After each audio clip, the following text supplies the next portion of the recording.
The gentle rocking of the train usually lulled me into a peaceful state. But that night, exhaustion had dragged me under like quicksand. 3 consecutive night shifts at St. Mary's Hospital had left me hollow, my scrubs still faintly smelling of antiseptic and other people's pain. I remember checking my watch, 11:42 p.m., before my eyelids surrendered to gravity, my head finding support against the cold window as suburban Chicago blurred into darkness outside. I hadn't meant to fall asleep, not on the last train of the night, not when I lived in that part of town where streetlights flickered more than they shone, not when my tiny apartment waited for me, empty except for the stack of overdue bills on the kitchen counter. The memory fragments after that, the train's brakes squealing, someone saying my name, the weight of unfamiliar hands on my shoulders. Had I shown my ID to someone? Had I spoken? The gap in my memory gaped like an open wound. When consciousness returned, it arrived with the disorienting sensation of sinking into clouds. My body was cradled in softness so complete it felt alien. The sheets against my skin weren't the rough cotton I owned, but something that flowed like cool water. I breathed in and caught unfamiliar scents. Sandalwood, leather, and something sharper beneath, like metal or gunpowder. My eyes flew open. The ceiling above me stretched endlessly, pristine white with intricate crown molding framing the edges. Not my water-stained rental ceiling. Not any ceiling I recognized. Panic rose in my throat as I bolted upright, the silk sheets pooling around my waist. I wore a nightgown of pale blue silk that wasn't mine, delicate lace tracing the neckline. My nurse's uniform was nowhere to be seen. My fingertips trembled as they traced the unfamiliar fabric, wondering who had changed my clothes, whose hands had touched my unconscious body. That's when I saw it, catching the morning light that streamed through floor-to-ceiling windows. A ring on my left hand, a diamond so large it seemed to have its own gravity, flanked by sapphires that matched the blue of the nightgown. The weight of it felt foreign, threatening. "You're awake." The voice came from the doorway, low, smooth, with an accent I couldn't place, something Eastern European layered over perfect English. I turned toward it, and my breath caught in my throat. He stood like he owned not just the room, but the air inside it. Tall, broad-shouldered, dressed in a suit that probably cost more than my annual salary, dark hair swept back from a face that belonged on the cover of a magazine. Sharp cheekbones, strong jaw dusted with stubble, and eyes the color of smoke, but it was the stillness that radiated from him that made my skin prickle with warning. The careful, predatory stillness of someone who never needed to rush. Behind him, just visible in the hallway, stood a man with the unmistakable build of security, earpiece, impassive expression, and the telltale bulge of a weapon under his jacket. "Where am I?" My voice emerged as a whisper. "Who are you?" He stepped into the room, and I instinctively pulled the sheets higher. His eyes, cold, assessing, noticed the movement, and something like amusement flickered across his face. "My name is Alexei Volkov, and you, Elena Weaver, are in my home." He moved closer, each step measured and deliberate. "You don't remember last night?" "Last night? The train? The darkness? Nothing?" "No," I managed, my throat dry. "I don't know how I got here. I don't know why I'm wearing this." I raised my left hand, the diamond catching the light, throwing rainbows against the wall. "I don't know what this means." He sat on the edge of the bed, and the mattress barely dipped under his weight. This close, I could smell his cologne. Expensive, subtle, with notes of cedar and something darker beneath.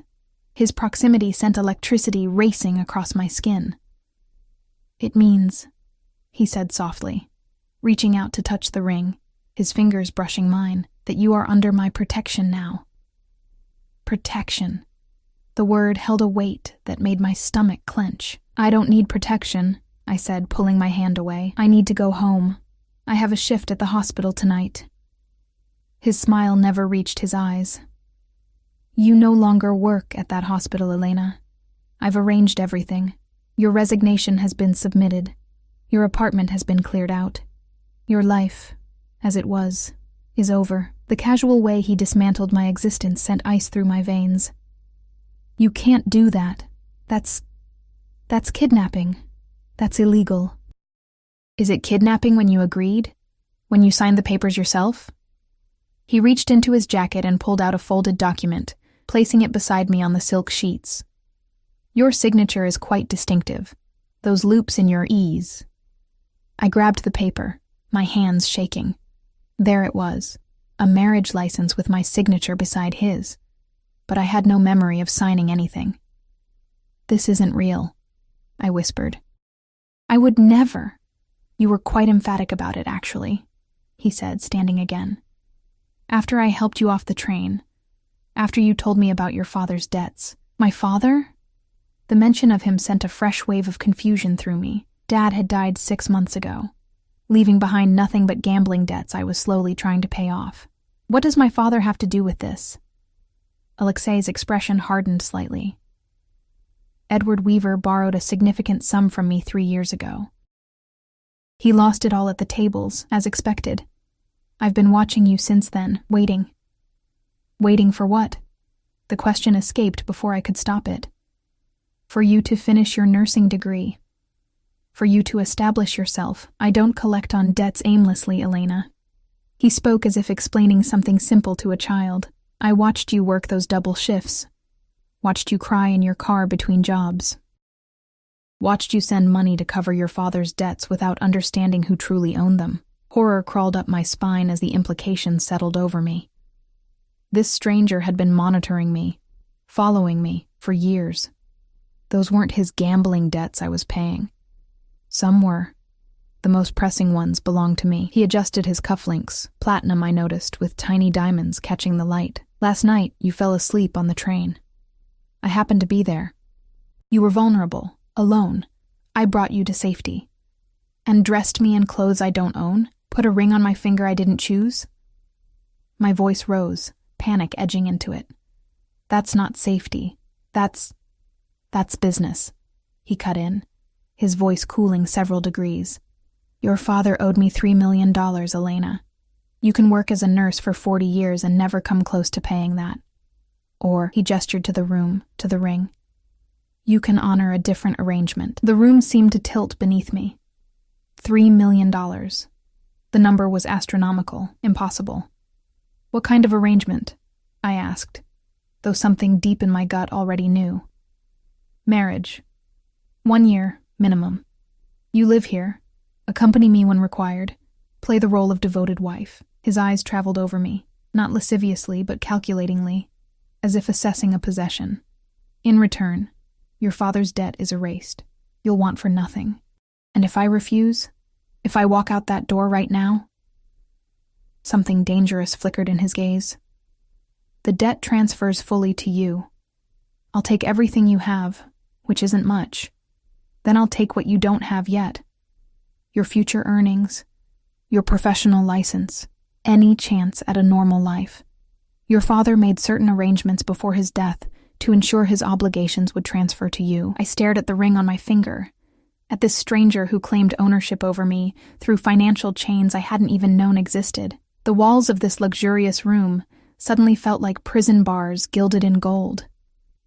You drugged me, I said, the realization dawning. On the train. That's why I don't remember anything. Alexei's expression remained impassive. You were exhausted. You fell asleep. When I woke you, you were confused. Suggestible. I took advantage of that state, yes. But no drugs, Elena. I don't need such crude methods. A knock at the door interrupted us. Another man in a dark suit appeared, whispering something in what sounded like Russian. Alexei nodded, then turned back to me. I have business to attend to. Katya will help you dress. We have a lunch engagement at 1, your first public appearance as my fiancé. He moved toward the door, then paused. Don't try to leave. This entire property is secured. For your protection, of course. The door closed behind him with a soft click that sounded like a vault ceiling. Seconds later, a petite blonde woman entered, her expression professionally blank. Good morning, Miss Weaver, she said, her accent similar to Alexei's. I've prepared your clothing for today. Would you like to shower first? I pulled the unfamiliar sheets around me like armor. I want my own clothes, my phone. I need to call someone. Katya's expression didn't change. Your old possessions have been disposed of. Mr. Volkov has provided a new wardrobe, new phone, new everything. She gestured toward a door I assumed led to a bathroom. The shower has excellent water pressure. I recommend you use it. Left with no immediate alternative, I slid out of the bed, the cool marble floor shocking against my bare feet. The bathroom was larger than my entire apartment had been, all white marble and gold fixtures. As hot water pounded against my skin, I frantically tried to piece together what had happened, how my life had unraveled so completely in the span of a single train ride.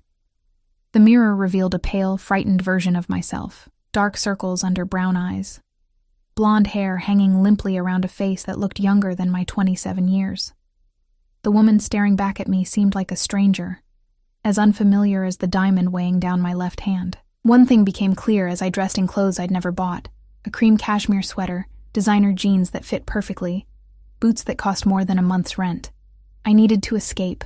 I needed to find proof of what Alexei had done, how he'd manipulated me into this situation. I needed allies. But as I emerged from the bathroom, to find Katya waiting patiently, as she led me through hallways where security personnel stood at regular intervals, as I glimpsed the grounds outside, manicured gardens surrounded by high walls, topped with security cameras. The magnitude of my imprisonment settled over me like a shroud. I wasn't just in the mafia boss's bed. I was in his world now, and every exit appeared to be sealed. The car that carried us to lunch was a sleek black Mercedes with windows so darkly tinted they seemed to absorb light. I sat rigidly beside Alexei in the back seat, a careful foot of space between us that felt both too much and not nearly enough. His driver, a broad-shouldered man who hadn't spoken a word, navigated through Chicago's downtown streets, while another suited man rode in the passenger seat, his eyes constantly scanning our surroundings. Your security is extensive, I said, breaking the silence that had stretched between us since leaving the mansion. Alexei's gaze shifted from his phone to me. Necessary precautions. Against what? His lips curved slightly. Against those who would take what's mine. The possessive word sent an involuntary shiver down my spine. I'm not yours. The ring on your finger suggests otherwise. He reached across the space between us, his fingers capturing my left hand with unexpected gentleness. His thumb traced over the enormous diamond. This belonged to my grandmother. She survived the siege of Leningrad wearing it sewn inside her coat. Family is everything to me, Elena. The intimate gesture, the story behind the ring, created a dangerous moment of connection I couldn't afford. I pulled my hand away. We're not family. We're a business arrangement, according to you. Something darkened in his gaze. Business and family are often the same in my world. The restaurant was clearly exclusive. No visible name on the Art Deco facade. Just a discreet golden door where a host immediately recognized Alexei and ushered us past waiting patrons to a private room in the back. The space was intimate, with just one table centered beneath a crystal chandelier, the walls lined with wine bottles behind glass. Your usual table, Mr. Volkov, the host murmured, pulling out my chair. I sank into the plush velvet seat, hyper-aware of the ring weighing down my finger, of the eyes that had followed us through the restaurant, curious, respectful, afraid. Whoever Alexei was, these people knew him, deferred to him. You come here often, I observed as a waiter silently poured water into crystal glasses. I own it. He didn't say it with pride or arrogance, just simple fact. As I own several businesses throughout the city, legitimate enterprises before you ask. I doubted anything about this man was truly legitimate. What exactly do you do, Alexei? Imports, exports, real estate, private lending. His eyes held mine. Your father primarily benefited from the latter. The mention of my father sent a fresh wave of confusion through me. Dad had been a history professor with a gambling problem he'd hidden until it consumed him. I still don't understand how he got involved with someone like you. Someone like me, Alexei repeated, his accent thickening slightly. You mean someone who could see his desperation at the tables? Who offered help when the other sharks began to circle? He leaned forward. Your father was losing everything, Elena. his home, his reputation. I gave him a chance. A chance that's now my prison, I whispered. His expression hardened. A chance at a new life. Look around you. He gestured to our opulent surroundings. This is hardly a cell. A gilded cage is still a cage. Before he could respond, the door opened, and a couple entered. A middle-aged man with silver hair, and a much younger woman draped in designer clothes and jewelry that somehow looked gaudy compared to my simple outfit. "Alexei!" The man spread his arms wide. "And this must be the mysterious fiancé we've heard about." Alexei stood, his posture subtly shifting. Shoulders back, chin slightly raised. Even without moving, he seemed to expand, dominating the room. Victor. Isabella. Meet Elena Weaver, soon to be Elena Volkov. The name change hit me like a slap. I hadn't even considered that part of the arrangement. Victor grasped my hand, his grip lingering too long, enchanting. Where has Alexei been hiding such a beauty? She's been completing her nursing degree, Alexei answered smoothly, placing his hand on the small of my back. The touch was possessive, a clear message to Victor, whose eyes had been wandering lower than appropriate. Isabella gave me a cold once-over. A nurse? How charitable of you, Alexei. The implied insult was clear, but Alexei's hand pressed more firmly against my back, a silent command to stay calm. Intelligence and compassion are qualities I value, he replied, his tone light but edged with steel. Unlike some, I don't require constant entertainment. Isabella's face flushed, and Victor cleared his throat uncomfortably. Let's order, shall we? I'm starving. Throughout lunch, I observed the dynamic between these people. Victor deferred to Alexei in subtle ways, waiting for him to speak first, laughing too enthusiastically at his dry comments. Isabella alternated between fawning over Victor and sending me calculating glances. They spoke of businesses and people I didn't know, with undercurrents I couldn't decipher. I picked at my food, some delicate fish dish I'd never be able to afford on my own, and tried to look appropriately engaged while my mind raced. I was learning things about Alexei through these interactions. He was powerful, yes, but it was a specific kind of power that commanded respect, tinged with fear. The way Victor carefully avoided certain topics, the way the staff moved silently around us, anticipating needs before they were expressed. This was not just wealth. This was influence of a darker variety. So, Victor said, after draining his third glass of wine, when's the happy day? Isabella and I would be devastated to miss it. Before I could say anything, Alexei answered, We're keeping it intimate, family only. But we are family, aren't we? Victor pressed, something sharp beneath his jovial tone. After everything we've been through? Alexei's face remained pleasant, but I felt his body tense beside me. Business associates, Victor. Let's not conflate terms. A tense silence followed, broken by Isabella's forced laughter. Men and their business talk. Elena, darling, you must let me help you shop for the wedding. That ring needs a dress to match its splendor. Thank you, I managed, but I think I'll manage on my own. Of course, she said, waving a hand adorned with gaudy rings, though I wonder what sort of gown a nurse would choose for marrying into Alexei's position. Alexei's hand moved from the table to my knee, his fingers pressing lightly in what I realized was a warning, but something in me snapped at this woman's condescension. Something practical, I said, smiling tightly, with pockets deep enough to carry a scalpel. You never know when someone might need emergency surgery for an acute case of superiority complex. Isabella's mouth fell open. Victor stared. And Alexei, to my surprise, let out a genuine laugh, the sound rich and unexpected. This, he said to Victor, is why I chose her. The rest of lunch passed in a blur of tension barely concealed by social niceties. When we finally left, Alexei guided me back to the waiting car with a hand firmly on the small of my back, his fingers splayed possessively. That was unwise, he said once we were inside, though his tone lacked real anger. She was insulting me. Isabella insults everyone. It's her primary function in life. He studied me with new interest. You surprised me. I expected tears, not threats of impromptu surgery. I've worked hospital night shifts in Chicago for years. It takes more than a Botoxed socialite to intimidate me. I turned to face him fully. But you never answered Victor's question. When exactly is this supposed wedding happening? Alexei's expression grew serious. When I determine the timing is right, and until then, I just stay locked in your house, wearing your grandmother's ring, pretending I chose this? You did choose this, Elena. Last night, on that train platform, when I explained your father's debt, when I offered you a way out, his voice was calm, reasonable, making me doubt my own certainty. I don't remember making that choice, I insisted. I would never agree to marry a stranger, no matter what my father owed.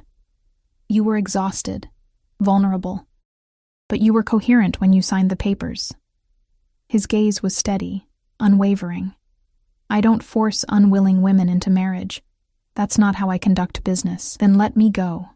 Now. If this was truly my choice, then I should be free to unchoose it. The car slowed, and I realized we'd arrived back at his estate, a sprawling property I hadn't properly seen in daylight. The main house was an imposing stone structure, with manicured gardens surrounding it and a high wall encircling everything. Security cameras were visible at regular intervals along the perimeter. Alexei studied me for a long moment. 3 days, he finally said. Stay for 3 days. Get to know me, my world. If after that time you still wish to leave, I won't stop you. Hope flared in my chest, quickly tempered by suspicion, and my father's debt will remain. But I'll arrange a more conventional repayment plan. 3 days. I could endure 3 days in this gilded cage if it meant freedom afterward. All right. 3 days. His smile didn't reach his eyes. Excellent, then let me give you a proper tour of what will be your home. The estate was even more impressive inside than I'd glimpsed that morning. Room after room of museum-quality art and antiques, a library with floor-to-ceiling bookshelves, a kitchen where a private chef prepared our meals. Security personnel maintained a discreet presence throughout, and I noticed that certain doors remained locked, certain areas off-limits. My office is private, Alexei explained when we passed a heavy wooden door guarded by one of his men. Business matters require discretion. What kind of business requires armed guards inside your home? I asked. He merely smiled. The profitable kind. As evening approached, Alexei led me to a sitting room where a fire crackled in a marble fireplace. He poured 2 glasses of amber liquid from a crystal decanter, handing one to me before taking a seat opposite. You mentioned last night that you've been working double shifts to pay your father's debts, he said, swirling the liquid in his glass. That must have been exhausting. I took a small sip, the whiskey burning a path down my throat. I did what I had to do. And now? Now I'm here, aren't I? Trading one form of servitude for another. Something like genuine hurt flickered across his face. Is that how you see marriage? Servitude? Marriage is supposed to be a choice between equals. This, I gestured between us, whatever this isn't equal. You hold all the power. He leaned forward, his eyes intense. Power is rarely equal, Elena. But that doesn't mean there can't be respect. Understanding. How can there be understanding when I don't even know who you really are? I set my glass down. The restaurant owner who keeps armed guards.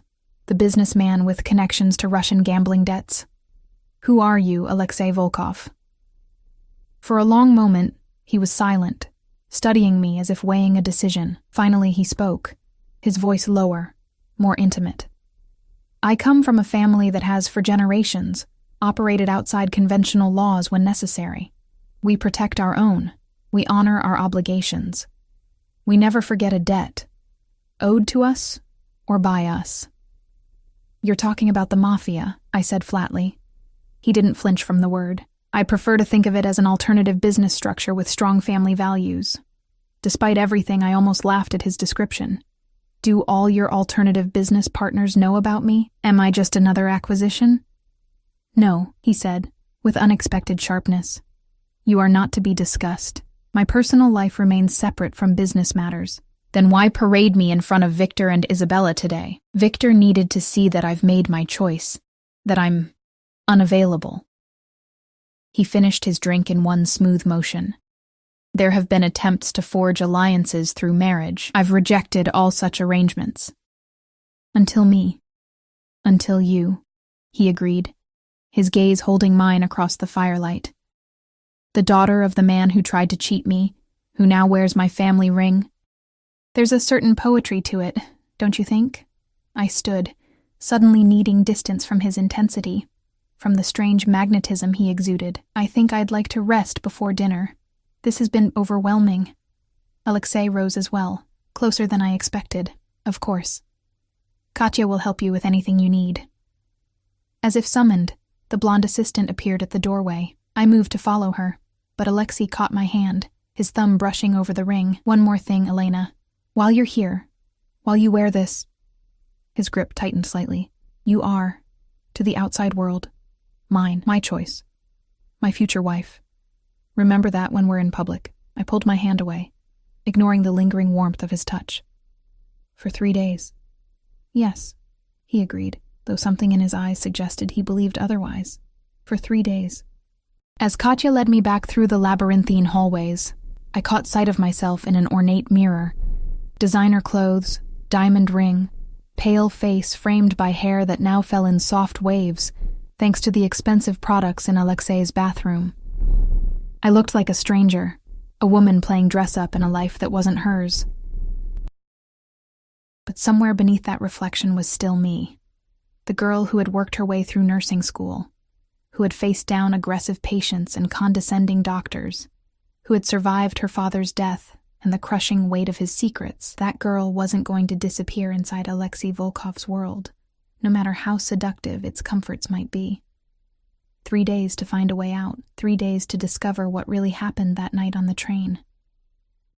3 days to understand the man who claimed to own me, and why, despite everything, I couldn't quite bring myself to hate him.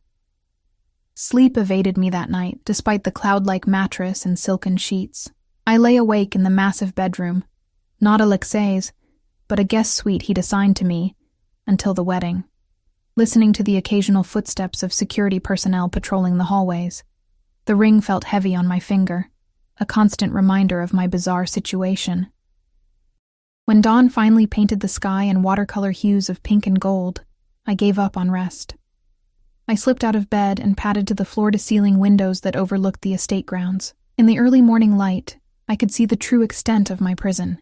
Manicured gardens stretching to a high stone wall, a swimming pool that glittered like sapphires, and beyond that, dense trees that offered privacy from the outside world. Security cameras mounted at strategic intervals completed the picture of beautiful confinement. A soft knock interrupted my thoughts. "Come in," I called, expecting Katya with breakfast or instructions for the day. Instead, Alexei himself entered, already impeccably dressed in a charcoal suit that emphasized the breadth of his shoulders. He carried a silver tray with 2 steaming mugs. "You're awake early," he observed, setting the tray on a small table by the window. "I thought you might appreciate coffee." The domesticity of the gesture felt jarring coming from him. "Thank you," I said cautiously, accepting the mug he offered. The rich aroma of perfectly brewed coffee filled my senses. "Did you sleep well?" He took a seat in one of the armchairs by the window, motioning for me to join him. I sank into the chair opposite his, curling my legs beneath me. "Not particularly. That's to be expected. New surroundings." His eyes, more gray than blue in the morning light, studied me over the rim of his mug. "Day 1 of 3 begins now. How would you like to spend it?" The question caught me off guard. I'd expected demands, not choices. "I'd like to understand more about my father's connection to you, about the debt I'm supposedly paying off." A flicker of something, respect, perhaps, crossed his features. Direct. "I appreciate that." He set his mug down. "Your father first approached me 4 years ago. He'd already exhausted conventional loans, credit cards, family goodwill. He'd heard my name in certain circles, desperate men often do, and sought me out. "At a casino?" I prompted. "At this very house. He came to a charity gala I hosted, gained entry through an acquaintance." Alexei's expression hardened slightly. He cornered me in my study, begging for help. Said he had a system that couldn't fail. They always have a system.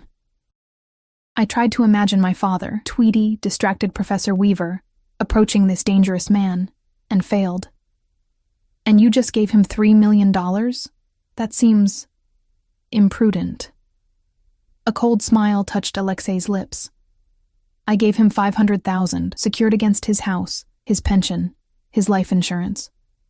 The rest accumulated through interest, penalties for missed payments, and additional loans he secured through less reputable associates of mine without my knowledge. That can't be legal, I protested. Legal is a flexible concept in certain circles. He leaned forward slightly. Your father knew the terms. He signed the papers with a steady hand. Just as I supposedly had, on that train platform I couldn't remember. And when did you decide I would be collateral? His gaze intensified. I didn't. When Edward died, his debt transferred to his estate, which, as his only living relative, became your responsibility. I watched you struggle for 6 months, working yourself to exhaustion trying to pay creditors who were nothing compared to what you owed me. He paused, something almost like admiration in his voice. You never missed a payment, small as they were. I honored my commitments, I said stiffly. I always do. I know. It's why I decided to offer an alternative arrangement when our paths crossed on that train. He stood abruptly, moving to the window. Get dressed. I want to show you something. 30 minutes later, freshly showered and dressed in clothes that had mysteriously appeared in my closet overnight, dark jeans, a cashmere sweater in deep burgundy, and leather boots, I followed Alexei through the mansion to a room I hadn't seen during yesterday's tour. When he unlocked the heavy door, I expected another display of wealth, perhaps an art collection or wine cellar. Instead, I found myself in what looked like a hospital room. Medical equipment, top-of-the-line monitors, oxygen tanks, IV stands, surrounded a hospital bed. The space was immaculate, sterile, ready for use. What is this? I asked, professional curiosity momentarily overriding my wariness. My mother's room, Alexei said quietly. She has a rare form of early-onset dementia. When she's here rather than the care facility, this is where she stays. I moved closer to the equipment, examining it with a nurse's trained eye. Everything was state-of-the-art, better than what we had at St. Mary's. You care for her here? With professional help, he confirmed. The best neurologists, round-the-clock nursing staff when needed. He watched me inspect the setup. Your father mentioned your specialty was neurological care, that you worked primarily with dementia and stroke patients. The realization hit me with startling clarity. Is that why you chose me? Because I'm a neurological nurse? Alexei's expression remained unreadable. It was a factor. My mother responds better to familiar faces. The consistency of one primary caregiver rather than rotating staff would benefit her. So I'm not just a wife, I'm a live-in nurse, I said bitterly. Efficient. You misunderstand, he replied, a rare flash of emotion, something like offense crossing his features.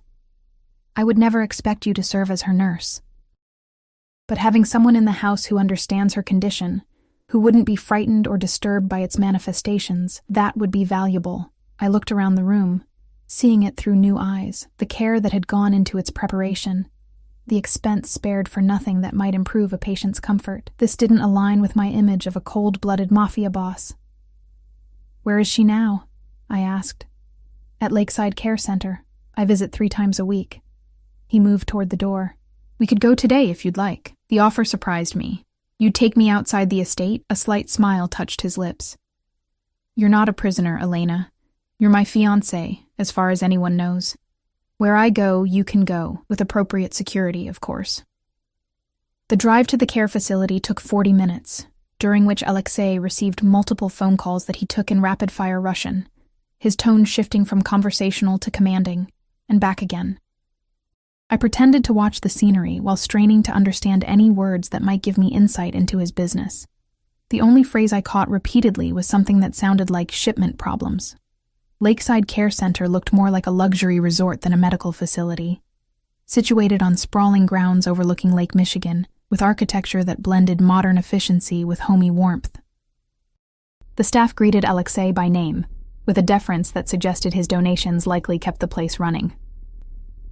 Mr. Volkov, the director said, hurrying to meet us in the lobby. We weren't expecting you until tomorrow.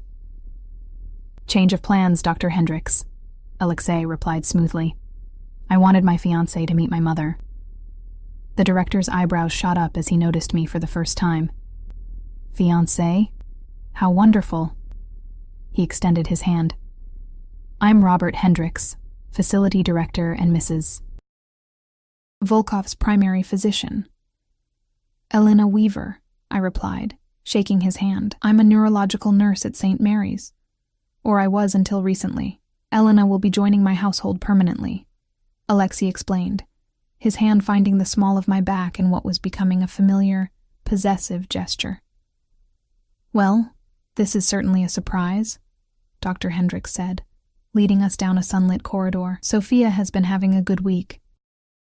She was quite lucid yesterday when the physical therapist worked with her. Has she been sleeping? Alexei asked, his businesslike demeanor softening slightly with genuine concern. Better, with the new medication regimen, the doctor replied, though still restless at night sometimes. They continued discussing medication adjustments and therapy schedules with a level of detail that confirmed Alexei was deeply involved in his mother's care. It was the first truly humanizing glimpse I'd had of the man who claimed to own me. Sofia Volkova's private suite was decorated in soft blues and creams, with fresh flowers on every surface and large windows overlooking the lake. The woman herself was tiny in her wheelchair, fragile-looking with silver-streaked dark hair and the same striking gray-blue eyes as her son. Despite her illness, she carried herself with dignity, her posture regal even in weakness. Alyosha, she said when we entered, her accent much thicker than her son's. You bring me a visitor? Alexei knelt beside her wheelchair, taking her frail hand in his. When he spoke, his voice held a gentleness I hadn't heard before. Mama, this is Elena. She is going to be my wife. Sophia's intelligent eyes examined me, missing nothing despite her condition. Come closer, girl. Let me see you. I approached cautiously, feeling strangely nervous under her scrutiny. Your hands, she commanded, extending her own. I placed my hands in hers, surprised by the strength in her grip. She turned them over, examining the ring, then looking at my palms as if reading my future. A healer's hands, she declared, strong but gentle. She looked up at my face. You are afraid of my son. Heat rushed to my cheeks. It's all right. She interrupted with a wave of her hand. Most people are. Even when he was a little boy, so serious, so intense. Her gaze shifted to Alexei. But you're not just afraid. You're angry. I couldn't deny it. Yes. Sophia laughed, the sound unexpectedly musical. Good. He needs someone who won't cower. Too many do. She patted the chair beside her. Sit. Tell me how you met my difficult son. With Alexei watching, I gave a heavily edited version of our meeting, focusing on his rescue of me on the train and omitting any mention of debts or forced arrangements. Sophia listened attentively, occasionally glancing between her son and me with shrewd assessment. And you, Elena, what do you know of our family? She asked when I finished. Very little, I admitted.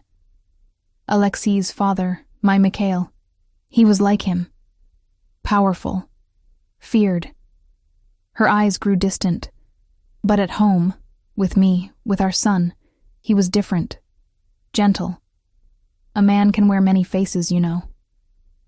Mama, Alexei interrupted softly. Elena doesn't need a history lesson today. She needs truth, Sophia corrected sharply.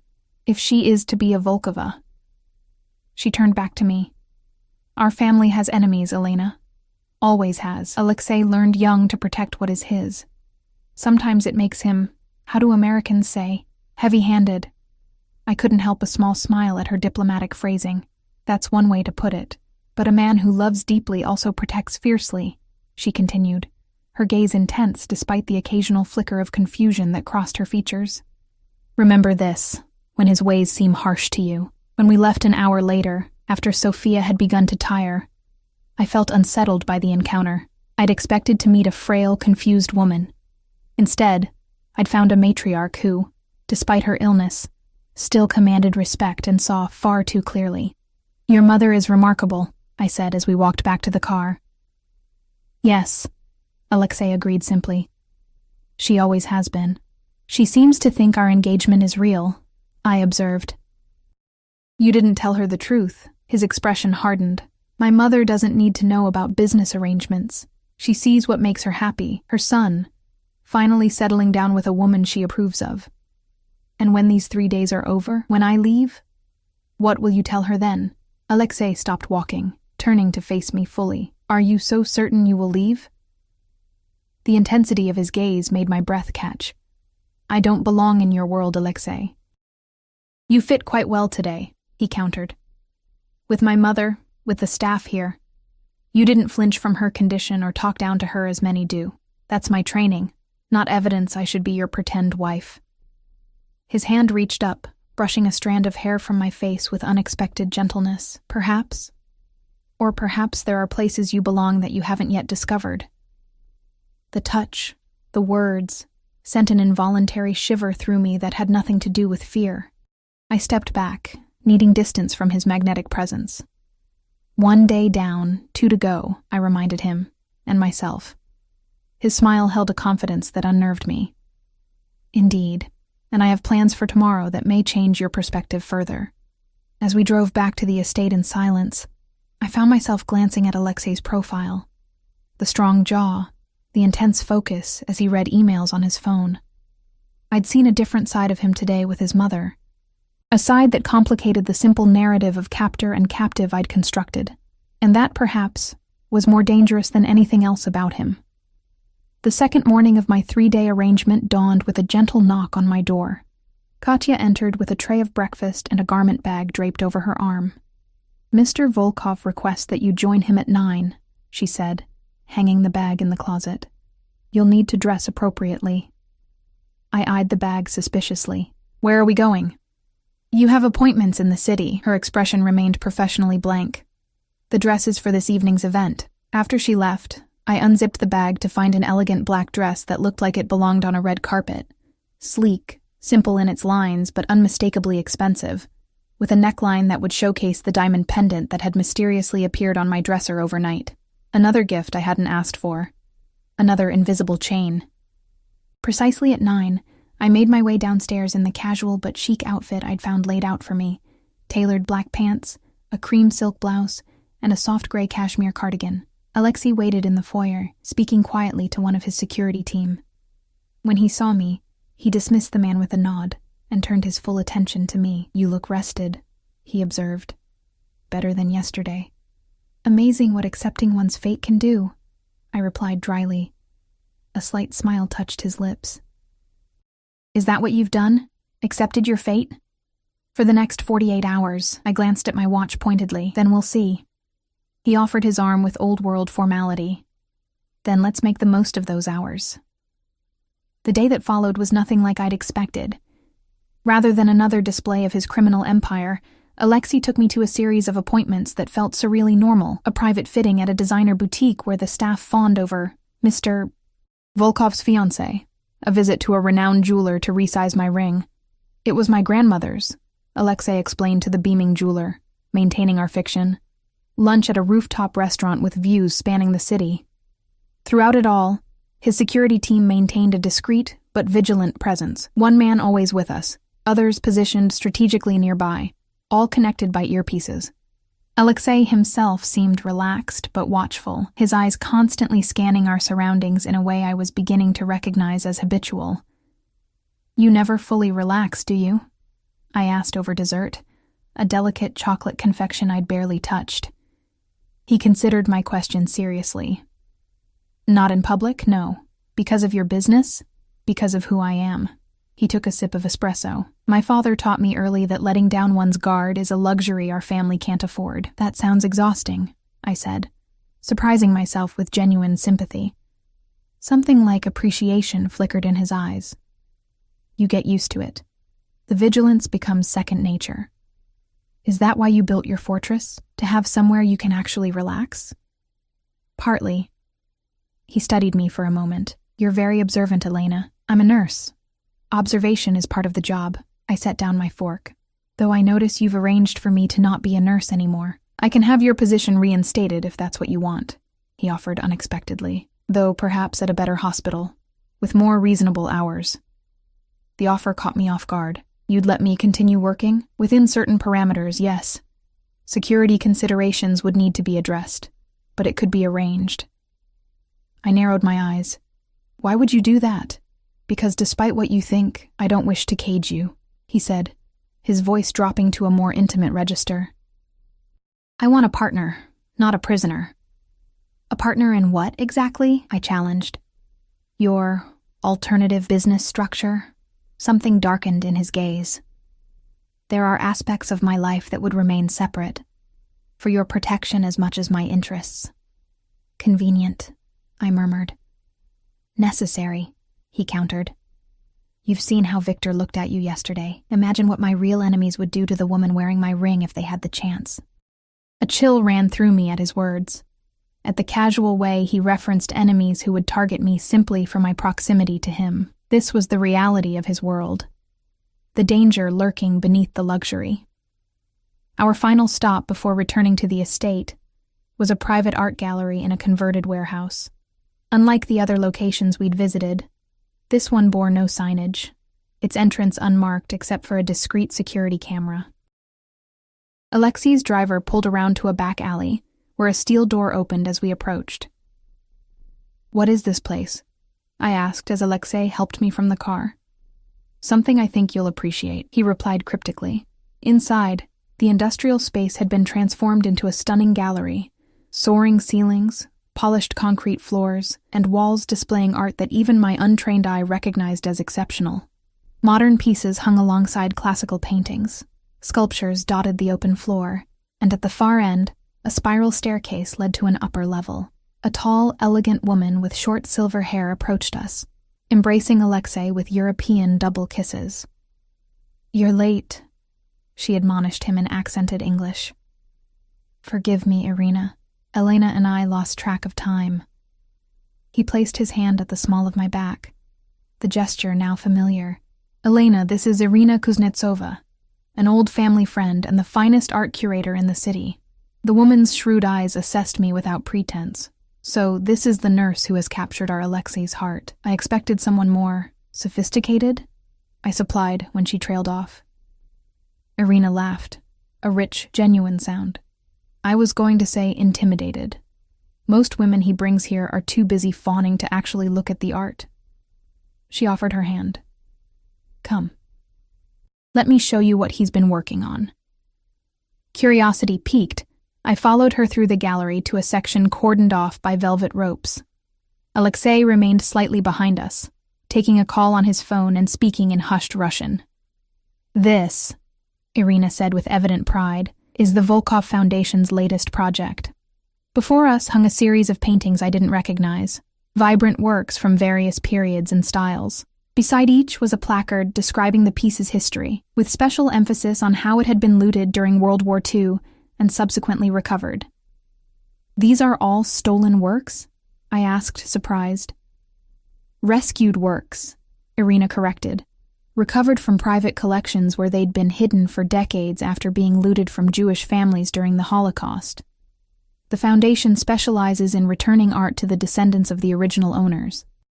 I turned to Alexei, who had rejoined us. You run a foundation that recovers stolen art? He shrugged, almost looking embarrassed. It was my mother's project originally. I continued it after her health declined. The foundation has returned over 200 pieces to their rightful owners, Irina added, though some families are harder to track down than others. She gestured to a particularly striking landscape.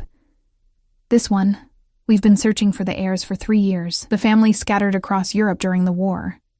I studied Alexei with new confusion. The man who threatened me with financial ruin was the same man who dedicated resources to returning stolen art to Holocaust survivors' families. The contradiction made my head spin. Why show me this? I asked him when Irina excused herself to take a call. Because you should know what you're walking away from, he answered simply. Not just me, but the work we could do together. Art recovery, legacy, he corrected. My mother always taught me that power without purpose is meaningless. The foundation is part of our purpose. His eyes held mine. Your skills, your compassion. They could expand our impact in healthcare, in patient advocacy.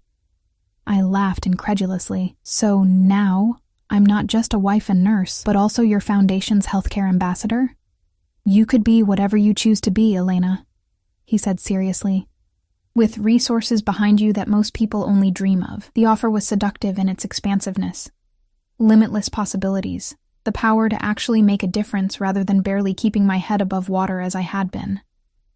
For a moment, I allowed myself to imagine it, working alongside Alexei in this capacity, channeling his wealth toward genuine good. Then reality reasserted itself. All it would cost is my freedom. His expression hardened slightly. Is it freedom to work endless shifts to pay debts you'll never clear? To exhaust yourself for a system that undervalues you? Sometimes, Elena, what we think of as freedom is merely a different kind of cage. Before I could respond, Irina returned with news that our car was waiting. The ride back to the estate passed in thoughtful silence, my mind wrestling with the contradictions Alexei presented. By the time we arrived, I had barely an hour to prepare for the evening event he'd mentioned.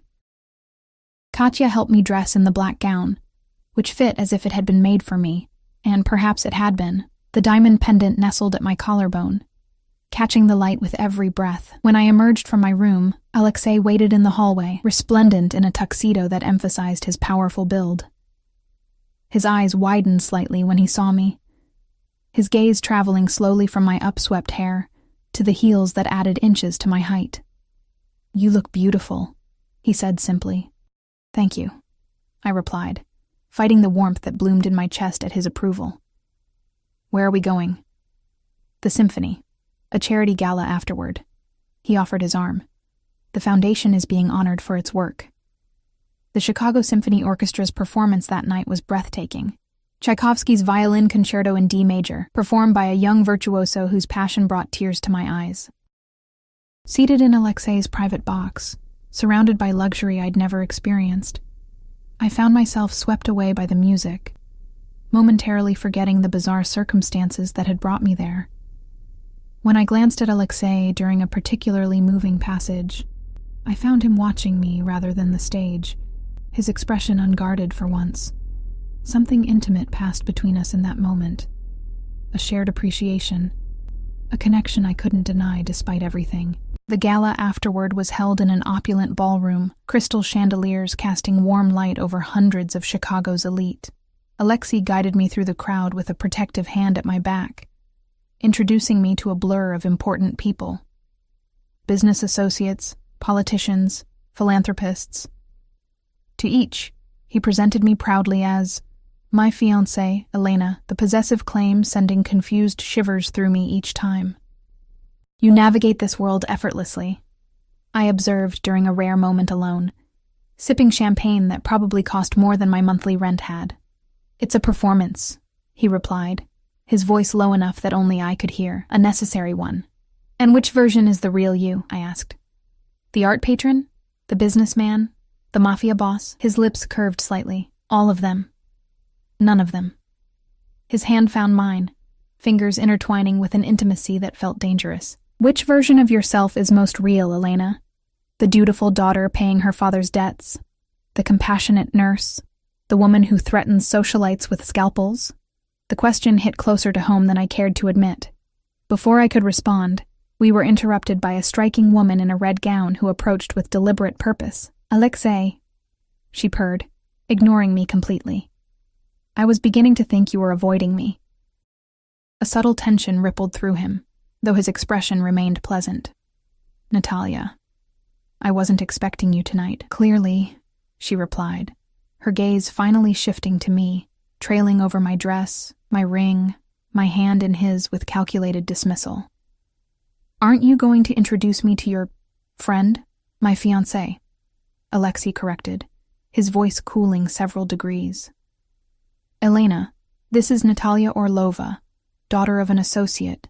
Natalia, my future wife, Elena Weaver." The woman's perfectly made-up face couldn't quite hide her shock and fury. "Fiancé? How sudden?" She forced a smile that didn't reach her eyes. "I wasn't aware you were even dating anyone." "We prefer privacy," Alexei replied smoothly, Natalia's gaze fixed on me with new intensity. "And what exactly do you do, Elena?" besides catching Chicago's most eligible bachelor? Before I could answer, Alexei cut in. Elena is a neurological specialist. She worked at St. Mary's until recently. A nurse? Natalia's eyebrows rose, her tone making the profession sound like something distasteful. How charitable of you, Alexei. The condescension in her voice sparked something defiant in me. Mr. Volkov values compassion, I said, meeting her gaze steadily. Not everyone does. Alexei's hand tightened around mine. Whether in warning or approval, I couldn't tell. If you'll excuse us, Natalia, the Foundation's presentation is about to begin. As he led me away, I felt her glare burning into my back. I'm guessing she expected to be in my position, I murmured. Her father has been pushing for an arrangement for years, Alexei confirmed. I've never been interested. She's beautiful, I observed neutrally. Beauty without substance holds no appeal for me. His thumb traced circles on my hand, sending unwanted warmth through my veins. Besides, I'm already spoken for, aren't I? The reminder of our temporary arrangement landed like a splash of cold water. For one more day. His eyes met mine, intense and unwavering. We'll see. The Foundation presentation passed in a blur, with Alexei delivering a brief speech that was surprisingly heartfelt about continuing his mother's legacy. When we finally left close to midnight, exhaustion had settled deep in my bones, the emotional whiplash of the day taking its toll. In the car, I found myself fighting to keep my eyes open. Alexei noticed, of course. He seemed to notice everything about me. Rest, he said softly. We're almost home. Home. The word echoed strangely in my mind as I drifted off, my head eventually finding its way to his shoulder, his arm coming around me in a protective gesture that felt both foreign and oddly right. My last conscious thought was a troubling one. In just 2 days, Alexei Volkov had begun to blur the lines between captor and savior in ways I hadn't thought possible, and tomorrow, my final day in his world, would determine whether I walked away or surrendered to the golden cage he'd built around me. I awoke in my own bed, though I had no memory of how I'd gotten there. The dress had been replaced with silk pajamas, my jewelry carefully placed on the dresser. Had Alexei carried me? Had Katya helped me change? The thought of either scenario sent heat rushing to my cheeks. Today marked the final day of our agreement. The last of my 3 days in Alexei Volkov's world. By this time tomorrow, I would either be free of him or bound to him permanently. The weight of the decision pressed on me as I showered and dressed in the clothes laid out for me, a simple sundress in soft blue, comfortable yet elegant.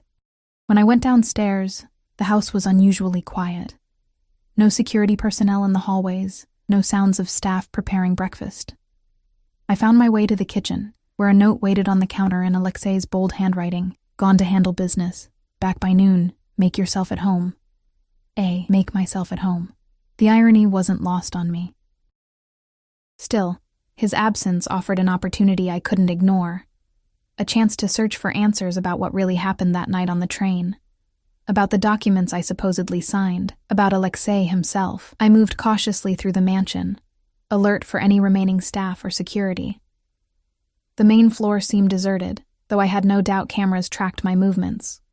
I headed straight for the room I most wanted to explore, Alexei's study, the one room that had remained firmly off-limits during my stay. To my surprise, the door was unlocked, either a careless oversight or a deliberate test.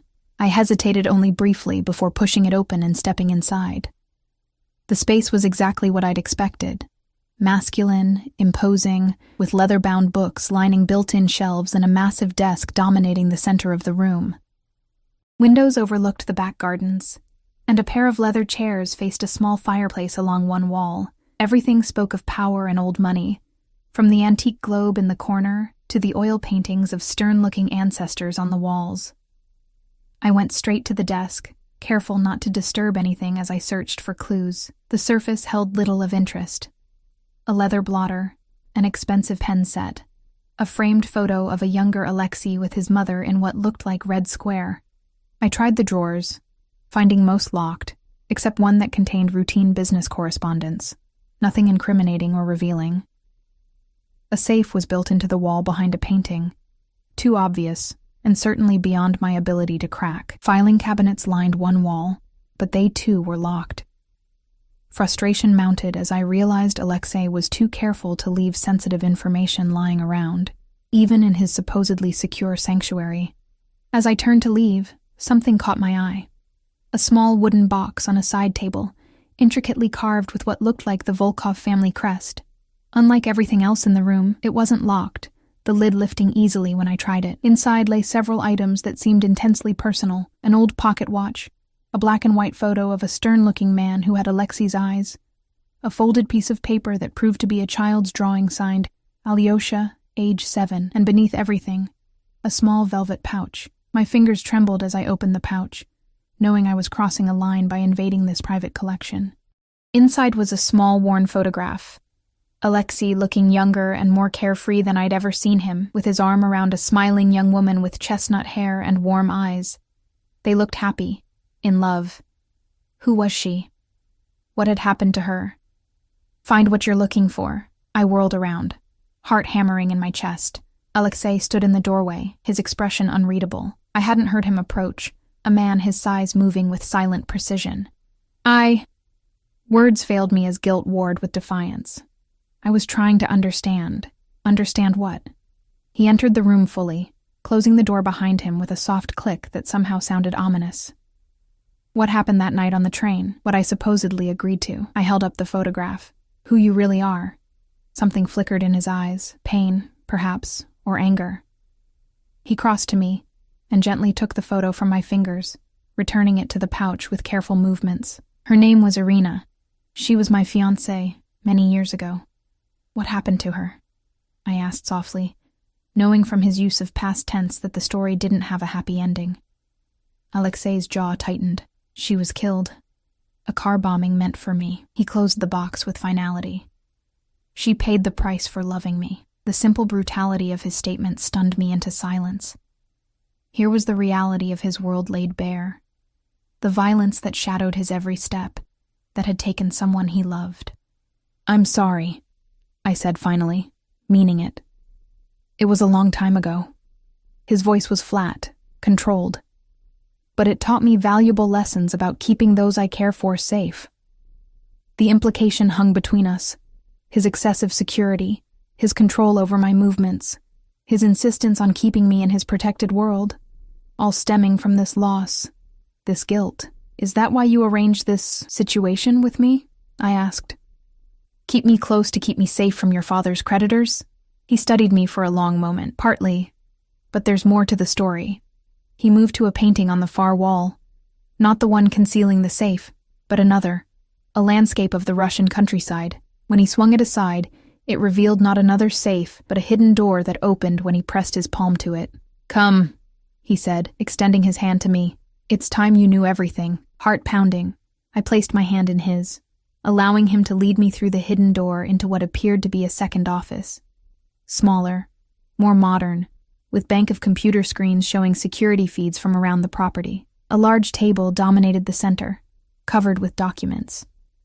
This is where I actually work, Alexei explained, releasing my hand to pick up a file folder. The other office is for show, for visitors who expect a certain aesthetic. He handed me the folder. Inside was a dossier on me. Photos of me leaving the hospital after shifts, getting coffee, entering my apartment building. Detailed reports on my movements, my financial situation, my father's gambling habits. The thoroughness of the surveillance chilled me to the bone. You've been watching me for years, I whispered. The evidence undeniable. Yes. He made no attempt to deny or justify it. From the moment your father took that first loan. Why? Why this level of... I gestured to the thick file. This obsession?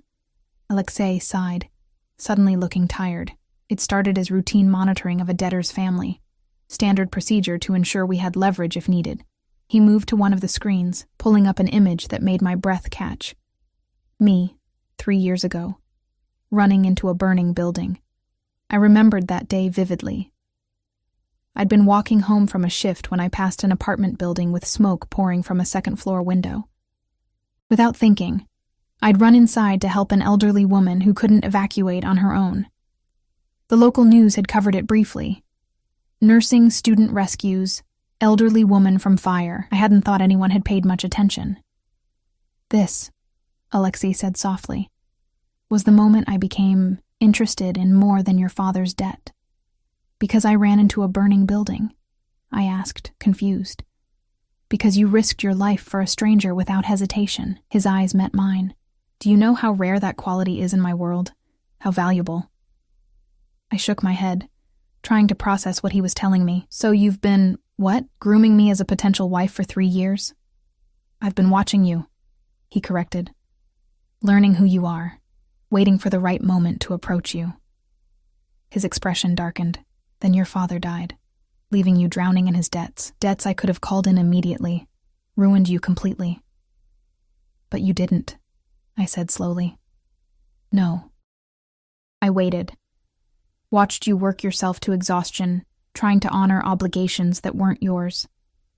Something like admiration colored his voice. Your loyalty, even to a father who had betrayed your trust repeatedly, it was remarkable. It wasn't remarkable, I insisted. It was just right. In my experience, Elena, people rarely do what's right when it's difficult. He moved closer, his presence overwhelming in the confined space. That night on the train, it wasn't chance. I arranged to be there when you would be most vulnerable, most open to an alternative. A chill ran through me. You planned it all.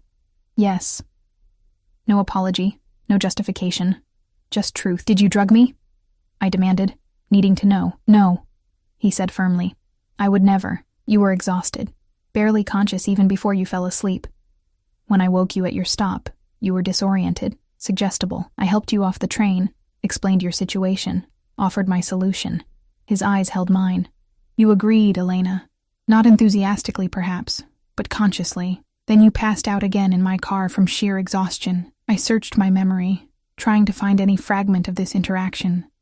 But the night remained a blank. I don't remember any of it. People often don't remember decisions made in states of extreme fatigue, he said. It's similar to the amnesia surgical patients sometimes experience after receiving sedatives. They can have entire conversations they later forget.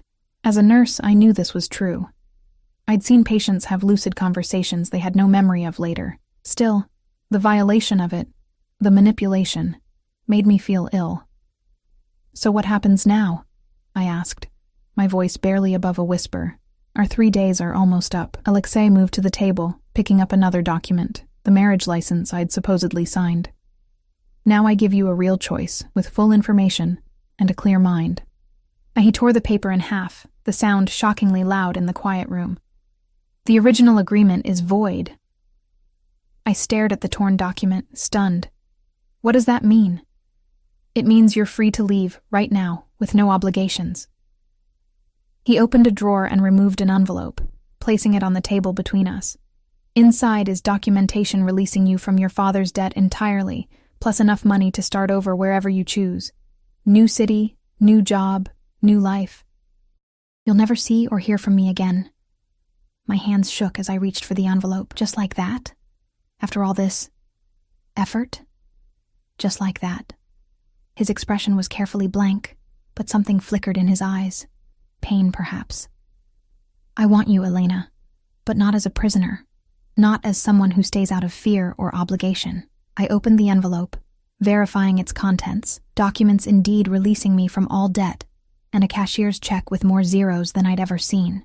Why? Why offer this now? Alexei's controlled facade cracked slightly, genuine emotion bleeding through. Because in these 3 days, I've seen the woman you truly are. Not just in files and surveillance photos, but up close. Your compassion with my mother, your strength with Natalia and Isabella, your curiosity about my work. He paused.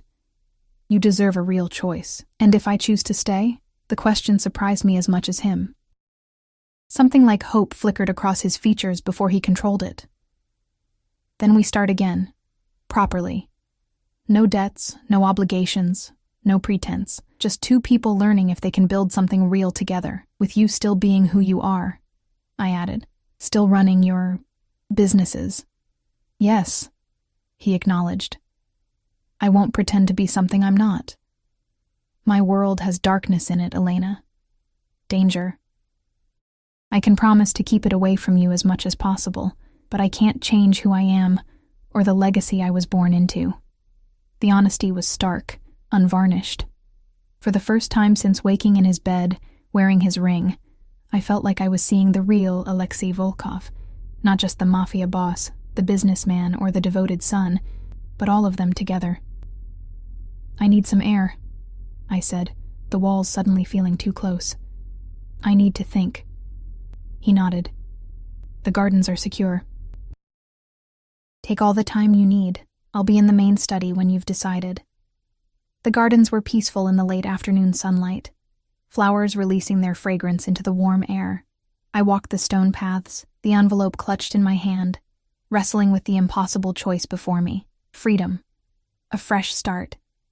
Safety from the danger that shadowed Alexei's world, or a life with a man who had manipulated me, but also protected me, who had shown me glimpses of tenderness alongside his ruthless control, who ran criminal enterprises, but also returned stolen art to Holocaust survivors, who had watched me for years but was now giving me a genuine choice. As the sun began to set, casting long shadows across the manicured lawns, I made my decision. I found my way back to the main study, where Alexei stood by the window, his powerful frame silhouetted against the dying light. He turned as I entered, his expression guarded but his eyes betraying his tension. I crossed to him slowly, stopping just out of reach. "I have conditions," I said. Something like hope flickered in his gaze. "Name them." "I returned to nursing. Not full-time, perhaps, but I need my work. It's part of who I am." He nodded. "With appropriate security arrangements, yes. I want to be involved in the foundation. Expand it to include medical care for underserved communities." A smile touched his lips. "Done. My mother would approve. And I need honesty between us. Complete honesty." I held his gaze. "No more manipulations, no more secrets." This gave him pause. "There are aspects of my business that must remain. I don't need operational details," I clarified. "I need to know who you are, what you feel, what you want from me, all of it, not just the parts you think I can handle." He considered this, then nodded slowly. "I can give you that." I took a deep breath, my decision crystallizing with each passing moment. "One more thing. We start from the beginning. No engagement, no rushed timeline. We date, like normal people. We learn each other slowly." Alexei's smile was genuine now, reaching his eyes and transforming his severe features into something approaching tenderness. "I believe the traditional first step is dinner." "Dinner?"